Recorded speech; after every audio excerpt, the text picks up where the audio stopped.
Hey guys, Mando's about to come out. Mando and Grogu. By the time you see this, it should be out in a couple days, or maybe I'll get lazy and upload this like the day after. I don't know. But Mando and Grogu is coming out, so I think this is the perfect time to rank all the theatrically released Star Wars movies.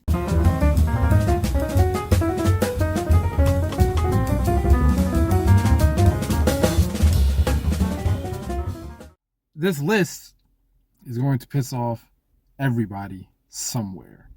Probably more than most lists you'll see because I have very controversial Star Wars opinions. At the bottom of the list, I was going to put Rise of Skywalker. I was going to do that because it's cool to hate on the Disney sequels. However, I honestly feel like I would be being dishonest if I ranked Rise of Skywalker that low. Because we have Solo. I Man, I don't like this movie. I don't like Solo. I think it's the most unnecessary Star Wars prequel we have. The mystique of Han Solo when you meet him is kind of the whole appeal of his character. There are some characters you just should not see before they're the legend that you know them as, especially when it doesn't add to anything. Next up, I would say Rise of Skywalker, but not quite. Star Wars The Clone Wars. Star Wars The Clone Wars is not great. The TV show is immaculate. It's damn near perfect.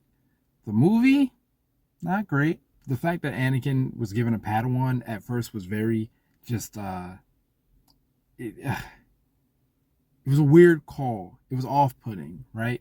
And the fact that over the course of 7 seasons the show would validate that decision, it doesn't change the fact that the original decision is kind of birthed out of mess. And outside of that, the movie's just not great. Like they're trying to get a baby to Jabba because Jabba's been told they're trying to torture his son or whatever, and they got to prove their innocence. I mean, it's a nice little cute kid Star Wars adventure, but like it's not, whatever. Rise of Skywalker. All right, let's get it over with. Right, Rise of Skywalker. This movie is about as cookie cutter basic as a movie can get. Honestly, part of the issue is that a lot of its time is dedicated to course correcting. Whether you agree or disagree with The Last Jedi, whether you think it's a good movie, whether you think it's a bad movie, it is factual that The Rise of Skywalker committed quite a bit of time to undoing certain decisions that movie made. Because, I mean, there were some decisions you really, just for the sake of ending the trilogy off cleanly, there were some decisions you had to address and you kind of had to retcon. But then there are other weird choices like Rey being the granddaughter of Palpatine. It's just dumb. Phantom Menace. Now, right about now, you're either insulted that it's this high up on the list, like it wasn't number one, or you feel like it's too low. And that might depend on what era you come from. If you're an older fan, your relationship with the prequels is very different than if you're a younger fan. I'm a younger fan. I grew up on the prequels. In a world where you make the Phantom Menace, I feel like you nix Darth Maul. You put Dooku there instead. And so Qui-Gon dies, Dooku kills him maybe. And so Anakin would be growing up with the idea that if you question the Jedi Order, if you are not as stringent as they are, if you can't find your place here, you'll either end up dead like Qui-Gon or on the dark side like Count Dooku. It would kind of force him to carry that weight. But I don't know. I'm not a screenwriter, so maybe that's a bad idea. But it seems like it would have made that movie make a little bit more sense. But for my money, you could just start Attack of the Clones. Return of the Jedi. Return of the Jedi has a fantastic opening. Return of the Jedi has a fantastic ending. Return of the Jedi is boring. Endor is boring, bro. Like I don't care. Argue with your mama. Of the original trilogy, it's the movie I watched the least. I can't remember the last time I watched that movie from start to finish. I remember the last time I watched scenes from that movie. I watched scenes from that movie on May 4th. But in terms of start to finish, it's probably been years. Since I bothered sitting down and watched that movie. It's only been so high you can get when you're boring. The Force Awakens. I get what the thinking was. People didn't care for the prequels. You want to bring Star Wars back, so make it more like the original trilogy than the prequel trilogy. Maybe you'll win some favor. And I guess it worked for a nostalgic push, but it doesn't have any like staying power for that same reason. So, I think this movie is largely held back by deceptive marketing. There were a lot of people who were excited at the prospect of a Black Jedi main character. There were a lot of people who were excited of the prospect of a ex-stormtrooper turned Jedi. And the movie did not have that happen. You're not obligated to make any character anything. So it could have been Rey. You could have stuck with that, but deceptive marketing. So it set a lot of people up to be disappointed. Other than that, Adam Driver's Kylo Ren is not only a hallmark in that movie, it's a hallmark of the entire sequel trilogy.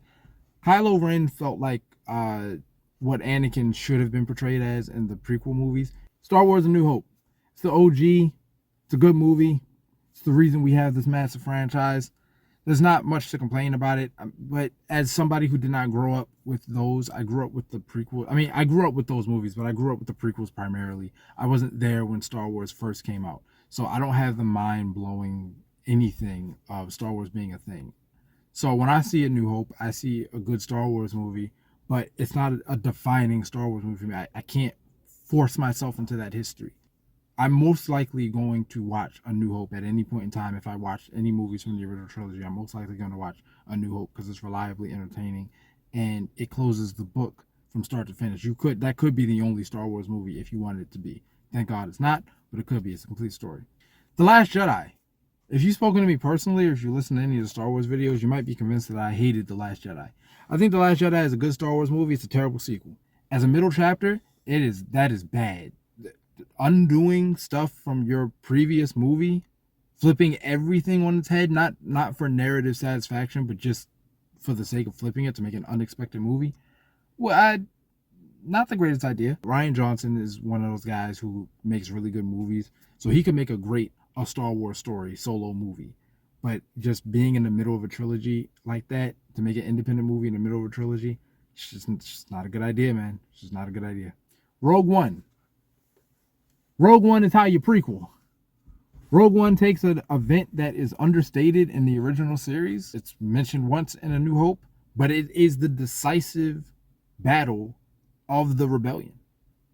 If Rogue One doesn't happen, as in if they don't get these plans, if they're not able to destroy the Death Star, the Empire wins. And Rogue One decides if Emperor rules forever or if the Empire falls. If they fail, it's over. With stakes that high, yes, you can justify making a movie about a battle that important. You want to compare like a Rogue One to a Solo? Rogue One does far more for the Star Wars brand than Solo does. Plus, you get the Vader scene in the hallway. If for nothing else, the list pissed you off yet? Probably has. If not, here's one. Attack of the Clones. Why is it this high? Because argue with your mama. Because I like Attack of the Clones. That's why. I like the Battle of Geonosis. I like seeing all the Jedi with lightsabers. The clones, it's cool. Jango Fett is a cool character. Like there's a lot of stuff in Attack of the Clones that's just cool. And sometimes I just like to watch a movie that's cool. And Yoda with a lightsaber. I know people complain about Yoda having a lightsaber or whatever. Yoda's a Jedi. Yoda's a Jedi. They were in the war era. Like he needs to be using a lightsaber. He better know how to use a lightsaber. He better be good at it. I get that he's more wise than anything. That's what he's known for. Okay, cool. He can be that. He can also have a lightsaber. He can also throw down with Count Dooku. All right. Now, if this list has already broken every rule, every law, I know this list is sacrilegious in people's eyes. So 1 and 2 is really indicative of how old I am. I'm not going to lie to you. For the older fans, if you haven't turned the video off already, you're going to turn it off right now. For the younger fans, you probably feel me. Number 2, Empire Strikes Back. Yes, number 2. I get it. I get it. I get it. I get it. I get it. I understand, but it's number 2. I did not grow up in the 70s. I wasn't born until not the 70s. So I was not there for I Am Your Father. I saw countless parodies and homages and whatnot to that scene long before I actually saw the scene itself. So the pivotal moment of that movie that is the main reason it has stood the test of time, the plot twist of the century, was not the plot twist of the century for me. So without the history attached to it, it's just a good Star Wars movie. It's not, I'm not about to sit here and say it's not a good Star Wars movie. It's one of the best Star Wars movies. It's the second best Star Wars movie. For me, that's gonna have to be good enough. Yes, I'm from a different era. I'm from a different era. I grew up later than original trilogy fans. So my magnum opus, my best Star Wars movie out there, All my favorite scenes are from. My favorite lightsaber battle is from. Some of my biggest quotes that I use to this day is from Star Wars Episode 3 Revenge of the Sith. It just is. It just is, bro. I don't got nothing for you. That was my Empire Strikes Back. That was my everything is hopeless. The bad guys won. What are we gonna do? That's my moment. And there's nothing that can happen to take it away, bro. I think it's one of those things where if you were born when the original trilogy came out, it's gonna be Empire. If you were born when the prequels came out, it's gonna be Revenge of the Sith. It's certainly the best of the prequel trilogy, honestly, and Empire Strikes Back is definitely the best of the original trilogy. And with those two facts, it really comes down to which trilogy you prefer. And I'm a prequel guy. Always have been. I allowed the world to convince me to hate on them for a long time. Phantom Menace and I still have a complicated relationship. It is what it is. But the prequels as a whole, that's my joint. And so the best prequel movie is the best Star Wars movie. Revenge of the Sith. Have I adequately offended you? I hope so. I didn't set out to offend you. This is honestly how I feel about all these movies. And these are my rationales for it. Revenge of the Sith, we are at war. And it feels like we're at war. It's a great feeling to have us at war. Like, it makes Star Wars feel like Star Wars. Like the title. It owns up to the title in a way that I feel like no other movie does. And Anakin versus Obi-Wan, I could watch that all day, man. I could watch it. And this is just me personally. I like blue on blue. That shit, like when the trailers were coming out, just the idea that two Jedi, like even though Anakin was a bad guy, that he was using a blue lightsaber because Obi-Wan had a blue lightsaber. I don't know what's wrong in my brain that makes that notable, but I like it. And it's specifically, it's not same color on same color because I don't like green on green, I don't like red on red, but blue on blue. All right, so that's my list. We'll see where Mando falls on that list. I'll tell you where it won't rank. It will not clips Revenge of the Sith. I don't think anything ever will. All right, y'all. One of y'all is an older person who is so mad at me, who's just so angry at me about that Empire Strikes Back thing. I get it. Please identify yourself. And you can say whatever you want to me. I accept it.